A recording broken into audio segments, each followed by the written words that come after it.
itu menunjukkan bahwa problem utama bangsa ini manusianya. Nah, Hmm. sekarang bagaimana membangun manusia? Ngonten, ngobrolin tema nasional. Assalamualaikum warahmatullahi wabarakatuh. Pemirsa yang budiman dimanapun Anda berada, semoga Anda sehat dan bahagia selalu. Saat ini kita berada di tahun-tahun politik. Meskipun masih ada sekitar 2 tahun lagi kita akan berhadapan dengan pesta demokrasi pada tahun 2024. Partai politik kita tahu sudah terdaftar sekian jumlahnya dan telah diverifikasi oleh KPU. Problem yang hari ini kita hadapi adalah kita belum menemukan satu peta pikiran atau peta jalan partai-partai politik tentang bagaimana platform mereka dalam menghadapi situasi terkini, masa kini, dan situasi yang akan datang. Saat ini saya telah bersama dengan kolega saya, Bung Imam Nawawi, analis National News. Assalamualaikum, Bung Imam. Waalaikumsalam warahmatullahi wabarakatuh. Iya, sehat, Bung? Alhamdulillah sehat Alhamdulillah dan sehat, Bung bersemangat. ya. Alhamdulillah sehat dan bersemangat dan bahagia selalu, Bung. Amin, Hari ini insya Allah. kita berhadapan dengan realitas yang menarik, Bung. Bangsa Mhm. kita hari ini diperhadapkan dengan problem-problem besar sesungguhnya, di mana Mhm. kemudian dengan jumlah penduduk sekian ratus juta dan apa namanya peta-peta pertarungan politik ternyata juga luar biasa dinamis. Hari ini partai politik sudah terverifikasi sekitar berapa jumlahnya itu saya tidak tahu persisnya, tapi sudah hampir semua terverifikasi meskipun ada yang belum lolos. Eh, Mhm. Hari ini kita menemukan masalah yang agak krusial. Partai politik banyak, tapi di antaranya atau bahkan hampir bisa dikatakan semua belum menghadirkan satu platform yang bisa kita baca, yang bisa kita pelajari. Mhm. Bagaimana Anda melihat realitas ini, Bu? Ya, sebenarnya secara teori partai politik ini punya tugas politik yang sangat mulia. Hmm, Ya, mulai dari mengedukasi, menyerap aspirasi, dan menjadi wadah aktualisasi masyarakat di dalam menyalurkan suara-suara politik mereka. hmm, Tetapi dalam realitanya kita lebih sering melihat partai politik terlalu sibuk pada aspek-aspek yang secara teknis itu mestinya selesai. Kalau hmm. secara bangunan konseptual itu dimiliki secara matang oleh masing-masing partai politik. Kalau kita perhatikan di media misalnya, berita tentang partai politik itu kalau tidak pertikaian ya perbedaan pendapat. Iya, iya, iya. Dan biasanya kalau Hmm, sudah beda pendapat, ketemu di satu forum tidak mau salaman, tidak mau ya. berpelukan. Nah, Hmm, sesuatu yang kalau kita lihat dalam pelajaran sejarah bangsa saja itu sudah tidak sudah ahistoris. Ya, hmm, dulu kita sama-sama tahu cerita tentang Muhammad Nasir, walaupun dia berbeda pendapat dengan DN Aidit yang komunis, itu tapi kalau misalnya ketemu di jalan, Aidit jalan kaki ya dibonceng sama Muhammad Nasir, ketika hmm, naik sepeda ontel kan begitu zaman itu. ya. Mereka bahkan selesai berdebat di Senayan bisa ngopi bareng. Hmm, Kenapa? Karena perdebatan mereka adalah perdebatan intelektual, bukan persoalan benci dan eh, senang gitu. Nah, ini yang hari ini eh, belum kita belum mudah kita menemukan ya, sosok-sosok dari masing-masing partai politik yang kemudian bisa membedakan ya, mana ranah kepentingan publik, mana kemudian ranah yang menjadi kepentingan partai politik. ya. Sehingga kita lihat ya sejak tahun 2004 itu kita sudah dengar istilah politik dagang sapi gitu ya dan seterusnya. Karena politik memang dijalankan dengan mindset bisnis. Tidak Hmm, ada yang salah di dalam bisnis, tapi ketika berurusan dengan politik, politik ini nanti menentukan nyawa orang ya. ya. Nah, menentukan nyawa orang. Ya, Nyaman, ya, ya. dulu Pak Harto itu menjadi peluang jatuhnya semakin besar ketika dia menaikkan harga BBM. Hmm, Langsung berteriak masyarakat. Artinya apa? Setiap kebijakan politik itu efeknya ke masyarakat. Nah, semakin misalnya partai politik ini tidak mampu menampilkan ya citra yang positif, kemudian perform yang seharusnya, ya kan? hmm, Termasuk di dalamnya adalah kedewasaan di dalam interaksi perbedaan pendapat. Ya, saya pikir masyarakat kita akan kesulitan menemukan satu wajah politik yang Hmm. betul-betul didambakan gitu. Iya. Nah, tetapi harus tetap kita sadari bahwa berpolitik itu bukan berarti kita masuk ke tempat yang kotor. Iya. Ya, kotor atau bersih itu bukan sektornya, Hmm. tetapi sikap dan perilaku kita sendiri gitu ya. Artinya anak-anak muda jangan alergi dengan politik. Bahwa kemudian banyak yang masuk politik dan menjadi kotor, Hmm. yaitu karena pribadinya, bukan Mhm. karena sektor politik itu kotor begitu. Nah, ini yang harus menjadi evaluasi dari partai politik. Boleh mereka berkontestasi, semangat gitu ya, Hmm. tetapi juga harus mampu bagaimana di dalam terobosan-terobosan yang mereka lakukan, misalnya di dalam pemenangan pemilu gitu ya, termasuk berkoalisi dengan partai apa, kemudian dengan partai yang tidak berkoalisi, mampukah mereka memberikan satu keteladanan komunikasi yang walaupun dia berbeda pendapat tapi tetap elegan masyarakat melihat. Iya. Nah, ini kan kalau terjadi pertengkaran tapi dengan bahasa yang logis, Hmm. bahasa yang merangsang publik untuk berpikir, wah Iya. ini akan sangat menarik. Tapi kapan itu terjadi? Nah, mungkin nunggu anak-anak muda Nah, ini. ya Bung, tadi menarik bahwa pertengkaran-pertengkaran partai politik, figur-figur partai politik itu lebih ke pertengkaran gimmick, bukan pertengkaran intelektual dalam rangka Hmm, untuk memang mengurus apa namanya melakukan sesuatu yang luar biasa untuk bangsa ini. Di sisi lain memang kita melihat bahwa politik ini akhirnya sepertinya menjadi sangat kotor karena perilaku-perilaku semacam itu karena di platform katakanlah di media sosial itu kan tokoh-tokoh politik ini apa rusuh gitu Bung, menampilkan politik itu rusuh, apa namanya vonis dan apa namanya memposisikan diri sebagai secara apa namanya memposisikan diri dengan sangat apa ya istilahnya itu kasar sebagai lawan politik dengan seolah-olah lawannya itu tidak ada yang benar. Di sisi lain hmm, partainya yang paling benar. Ini kan terlihat sekali ada corak semacam itu yang terbentuk. hmm. Itu gejala apa sebetulnya, Bung? Kenapa sampai apa politik yang semestinya punya semacam apa punya nilai yang mulia sebagai jalan untuk memberikan kegembiraan bagi manusia ternyata di apa namanya di permukaan menjadi sangat sangat kotor seperti itu. Ya, itu karena ketiadaan kedewasaan di dalam berpikir, Hmm. termasuk di dalamnya berpolitik.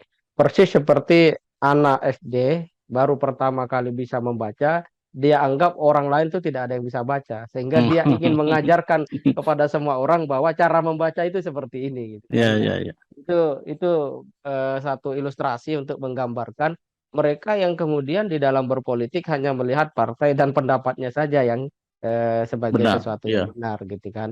Yang mana orang-orang seperti itu ya justru semakin menunjukkan bahwa dirinya tidak dewasa gitu ya, tidak Hmm. memiliki wawasan yang memadai dan seterusnya. Nah, pertanyaannya kenapa itu terjadi? Nah, tadi basis nilai yang menjadikan mereka bertolak masuk ke dalam politik itu yang tidak jelas. Di samping tidak jelas juga tidak kuat. Nah, ini kita bisa bandingkan dengan dulu bagaimana anak-anak muda era Soekarno gitu ya, kemudian Muhammad Nasir masuk ke ruang-ruang politik itu memang melihat bahwa mereka harus memperjuangkan bangsa ini menjadi satu bangsa yang bisa dihormati, Hmm. bangsa yang punya jati diri. Nah, sekarang kan relatif itu tidak kita dengar. Selalu ketika pemimpin itu tampil, ya dia bicara tentang ekonomi kita meningkat, ya bahkan ada istilah meroket dan seterusnya. Oke, itu nggak masalah, tetapi tidak semua hal itu penentunya ekonomi. Coba Hmm. perhatikan bagaimana belakangan ini media berbicara soal-soal yang sifatnya ekonomi melalui program yang disebut infrastruktur, ya kan? Nah, ada banyak infrastruktur dibangun, tapi kemudian tidak fungsional, tidak Hmm. bisa hidup. Kenapa? Boleh jadi karena memang orientasinya adalah membangun, membangun, membangun. Hmm. Tetapi kita lupa bahwa di dalam kehidupan dunia ini bukan hanya gedung yang harus dibangun, bukan hanya jalur kereta yang harus dibangun, tetapi juga manusianya. Nah, Hmm. kalau kemudian seorang politisi melihat bahwa yang disebut keberhasilan itu sebatas membangun aspek-aspek yang dohiriah seperti itu, lahiriah begitu, atau infrastruktur begitu, ya ini nanti akan melupakan manusianya. Hmm. Dan kita tahu bahwa membangun infrastruktur itu tidak lebih sulit dibanding membangun manusia. Ya. Nah, ini yang lepas ya, tampaknya Hmm. lepas dari banyak politisi dan partai politik. Oleh karena itu, kita jarang ya menemukan satu program bagaimana partai-partai politik mendewasakan anak-anak muda untuk siap menjadi Hmm. leader, menjadi kader dari partai politik itu sendiri. Maka fenomena sejak 2009 kalau tidak salah, itu banyak sekali orang yang populer, yang penting populer itu dilamar oleh partai politik. Hmm. Keliru kan? Mestinya kan orang melamar jadi kader partai politik. Ini malah partai politik sibuk mencari orang-orang yang populer dengan target apa? Menang pemilu, itu saja. Hmm. Dan ketika menang pemilu mau ngapain? Itu juga tidak jelas. Ya, tidak jelas dalam pengertian bagaimana konsep pembangunan manusianya, ya kan? Kemudian seperti apa eh, manusia Indonesia ini dicerdaskan dan seterusnya. Jadi kalau kita misalnya melihat ya sampai pada krisis para penegak hukum di Indonesia, itu boleh jadi karena selama ini orientasi membangun manusia tidak jadi arus utama Hmm. ya di dalam perbincangan, diskusi atau bahkan pembentukan undang-undang di Senayan untuk manusianya yang dibangun. Ya, selalu sibuk bangun ini, bangun itu. Dan biasanya kalau sudah bicara bangun ini, bangun itu, adalah istilahnya kartel macam-macam itu ya. Dan kita Hmm. lihat ya kalau bicara partai politik ada banyak kasus ya, kasus ini, kasus itu ya, sih kita banyaklah temukan itu dan itu menunjukkan bahwa problem utama bangsa ini manusianya. Nah, Hmm. sekarang bagaimana membangun manusia? Itu yang kita Ya. tagih dari partai politik. Bisa nggak dia membangun manusia kan begitu? Ah, Nah, ya caranya menarik. seperti apa kan begitu? Nah, itu Ya. yang harus dijawab itu. Ya, menarik ini, Bung. Jadi partai politik ini kan luar biasa pengaruhnya. Pemenang partai politik pasti dialah nanti yang akan menentukan arah bangsa, dan platform politik ini kemudian yang menentukan arah itu seperti apa dan bagaimana. Dan kita lihat di negeri kita sendiri, tokoh-tokoh politik ini eh, belum kita temukan yang kemudian secara aktif memberikan pembelajaran politik yang elegan, pembelajaran politik yang cantik, yang canggih begitu, di mana kemudian masyarakat betul-betul tercerahkan begitu.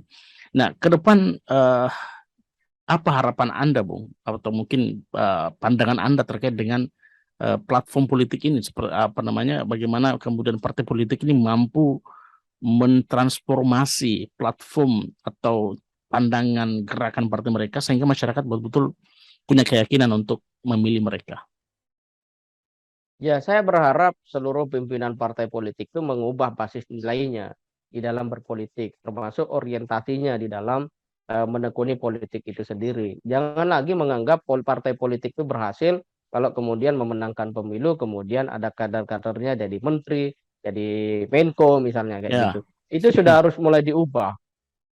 Kalaupun masih mau orientasi seperti itu, pastikan kader yang duduk di situ itu capable gitu ya, Ya. capable mengerti visi negara, ya, visi Indonesia, kemudian visi partai politik dan seterusnya. Jadi tidak semata-mata kemudian oh dapat 3 menteri, dapat 4 menteri. Kalau Ya. itu tidak ada manfaatnya buat rakyat, ya sudah. Lebih Ya. baik partai politik itu segera segera melakukan proses evaluasi gitu loh. Hmm. Ini kenapa kok kita hadir di sini malah rakyat semakin sulit kan begitu? Ya. Idealnya kan begitu, alarmnya itu dari partai politik dan itu kita sebagai masyarakat berharap seperti itu wajar gitu loh. Wajar karena bagaimanapun mereka yang berjanji ke kita, pilih Hmm. kami kan begitu. Ya. Ya, kami akan ini. Kita sudah 50 tahun jadi partai politik, sudah matang, jam terbang tinggi. Ya, jam terbang tinggi tapi kita akan kemana kan begitu pertanyaannya. Nah, yang kedua, kita berharap partai politik mampu membangun satu mekanisme dan sistem perkaderan yang memang mumpuni. Ya, jadi kalaupun misalnya nanti di dalam setiap pemilu memberikan katakanlah sifat akomodatif ya terhadap person-person non kader gitu ya, itu tidak masalah. Yang penting diambil tidak sekedar popularitas, tapi punya kemampuan berpikir Hmm. dan terbukti selama ini track record memiliki kecintaan kepada masyarakat. Jangan orang yang tidak pernah ketemu orang itu karena punya uang, punya popularitas diambil loh. Ini kan menegasikan akal sehat. Ini mau kemana partai politik yang seperti ini? Dan itu kalau terus-terus terjadi, ya pada akhirnya partai politik itu akan binasa. Kenapa? Karena Hmm. semakin semakin cerdas gitu. Istilah kata kan sederhana. Siapa yang tidak siap di dalam perubahan, kemungkinannya cuma dua. Dia tertinggal atau ditinggal kan begitu. Itu sudah Hmm. konsekuensi. Ya. Nah, itu yang harus dilakukan oleh partai politik. Jadi nanti dipastikan tuh kader-kadernya yang maju di dalam pileg ya pemilu nanti itu betul-betul orang yang terbukti memang dekat dengan masyarakat, ngerti apa maunya masyarakat dan siap membela masyarakat, membela rakyat. Ya. Jangan asal terkenal ya kan, punya uang dan seterusnya. Oke, sistem demokrasi kita mengharuskan banyak uang, tapi apakah harus dengan cara yang curang? Ini kan yang jadi pertanyaan. Ya. Oh tidak bisa, sekarang semua butuh uang. Ya semua uang, apakah harus Ya. curang karena semua butuh uang? Kan begitu. Hmm. Nah mungkin dua hal itu yang penting untuk Ya. kemudian partai politik lakukan sebagai upaya perubahan ke depan. Hmm. Eh, Terkait dengan pembiayaan partai politik yang Bung tadi sempat singgung, apakah itu juga turut mempengaruhi kemudian partai politik mengambil sikap seperti itu yang tidak kemudian secara canggih tampil sebagai partai yang mencerahkan? Karena di sisi lain kan di negara-negara demokrasi yang menonjol seperti Amerika dan lain sebagainya itu, mereka memang punya regulasi untuk pembiayaan partai politik sehingga kemudian aksi-aksi ugal-ugalan itu tidak terlalu terlihat. Nah, di Indonesia itu kan belum ada regulasinya. Dan menurut Anda, apakah juga itu turut mempengaruhi sehingga kemudian partai politik ini lebih cenderung sibuk untuk bagi-bagi kue kekuasaan sehingga tadi ada satu partai kemudian jatah menteri sekian-sekian, kan kesannya seolah-olah partai menteri itu hanya untuk partai mereka, tidak bukan untuk rakyat begitu. Nah, bagaimana Anda melihat pembiayaan politik untuk saat ini? Ya, idealnya memang partai politik itu ya sudah cepat rame dibiayai oleh negara. Hmm. Dengan pengertian berapapun yang dibutuhkan ya cukup uang dari negara itu untuk partai politik berkontestasi begitu. Hmm. Ya, kalau kemudian partai politik itu dibiarkan ya terjadilah seperti selama ini terjadi. Tetapi di luar dari logika sistem sebenarnya kalau memang manusianya itu punya integritas, manusianya itu punya orientasi memang mensejahterakan rakyat, ya saya kira argumentasi uang itu tidak menjadikan mereka berpikir bahwa halal melakukan segala cara kan begitu. Hmm. Nah, tetapi karena memang kualitas manusianya itu juga masih perlu ditingkatkan, perlu dipertajam dan seterusnya, maka itu semua menjadi sebuah alasan untuk terjadinya politik uang dan seterusnya. Dan itu kalau menurut Mahfud MD di dalam perbincangannya bersama Rocky Gerung itu memang 2024 masih akan sulit untuk betul-betul bersih. Hmm. Ya, alasannya masyarakat miskin dan itu memang hukum logika saja, ya hukum logika saja. Tetapi kan tidak semua aspek yang bisa dianalisis oleh logika itu betul-betul terjadi. Contoh kasus kan pemilihan kepala desa kalau tidak salah itu di Desa Narukan ya di Rembang Jawa Tengah itu di tempat Gus Baha di mana incumbent itu menawarkan uang dalam jumlah yang cukup besar untuk masyarakat desa 700.000 ya. Hmm. Tapi apa yang terjadi? Ternyata masyarakat Narukan itu menolak. Sehingga yang terpilih adalah seorang kiai yang merupakan sepupu dari Gus Baha itu sendiri. Dan selesai kemudian proses penghitungan dan seterusnya, masyarakat berkumpul dan berteriak rame-rame, duit ora payu, ya, duit ora payu. Gitu. Artinya uang tidak laku lagi gitu kan. Nah Hmm. artinya apa? Eh, Faktor kemiskinan itu tidak selalu berbanding lurus bahwa kemudian orang mudah dibeli. Hmm. Kapan? Kalau jiwa masyarakatnya tercerahkan. Nah, ini Ah. yang terjadi di negeri kita selama ini. Sudahlah orang itu tidak punya kekuatan ekonomi. Di sisi lain, mereka dipertontonkan oleh media kaitan dengan hedonisme, masyarakat yang korupsi, dan pejabat korupsi di Indonesia itu luar biasa. Itu tidak malu, tapi senyum. Bahkan melambaikan tangan gitu kan. Itu kalau dibiarkan terus-menerus seperti itu, lambat laun dianggap itu norma yang baik bahwa kalau Anda koruptor ya sudah Anda lambaikan tangan saja dengan tersenyum. Wah, itu kan luar biasa. Hmm. Eh Istilahnya mengubah manusia untuk kehilangan jati dirinya sebagai manusia itu Hmm. sangat merugikan. Nah, Itu kondisi tentang bagaimana keuangan atau pendanaan partai itu. Lebih jauh masyarakat ke depan, ini penting sekali ya, bahwa kita harus betul-betul mampu berpikir, ya, walaupun sejenak, gitu ya, walaupun sejenak. Apa maksudnya? Ya nanti pada saat menjelang pemilu, ya kalau misalnya ada partai atau orang memberi uang, ya diterima saja, tapi jangan pilih orang yang seperti itu, ya. Diterima dalam pengertian ya memang dia memberi kan, ya anggap aja dia sedekah gitu kan, walaupun dalam aspek politik kita nggak tahu gitu. Tapi kalau misalnya memang sebuah pemberian itu mengharuskan kita dengan komitmen-komitmen tertentu sehingga harus memilih yang memberi uang, lebih baik kita hindarkan atau tolak. Kenapa? Apa arti uang 1 juta untuk 5 tahun kemudian kita nggak jelas nasib kita? Ya, dalam pengertian nanti BBM naik, listrik naik, PHK di mana-mana, itu kan susah. Dan itu karena kesalahan kita sendiri sebagai rakyat yang mau menjual suara kita. Nah, ada satu istilah menarik bahwa lebih baik kita tidak makan sehari daripada mati karena makan racun. Nah, kita sudah harus mulai membingkai itu bahwa politik uang pada 2024 yang dipraktekkan oleh siapapun itu harus kita anggap sebagai racun. Dan kalau kita makan racun, Anda tahu sendiri ya, kita semua tahu bahwa itu akan berkonsekuensi dengan nyawa kita sendiri. Nyawa dalam konteks ini ada dua, betul-betul nyawa dalam arti jasad dia, yang kedua adalah nyawa dalam makna kiasan, di mana kita hidup semakin sulit atau bahkan diperbudak oleh orang yang justru kita pilih karena dia memberikan uang kepada kita. Itu jauh lebih beracun daripada bisa dari ular kobra mungkin begitu ya. Saya pikir itu 3 hal. Ya, dahsyat Bung, luar biasa. Jadi tadi lebih baik apa tadi, Bung? Lebih baik tidak makan sehari daripada mati karena makan racun saat itu juga gitu. Lebih baik tidak makan sehari daripada makan racun. Apa Ya, makan racun yang membuat kita mati saat kemudian itu juga. mati. Iya. Ini istilah menarik, Bung. Ini Mhm. istilah politik yang hari ini luar biasa apa namanya menjangkiti masyarakat. Baik, Bung, terima kasih atas waktunya. Perbincangan kita saat ini semoga bermanfaat, dan pemirsa semua terima kasih atas waktu Anda telah menyimak dan menonton siaran ini, semoga bermanfaat.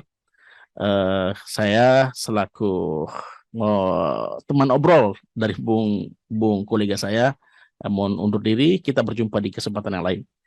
Assalamualaikum warahmatullahi wabarakatuh.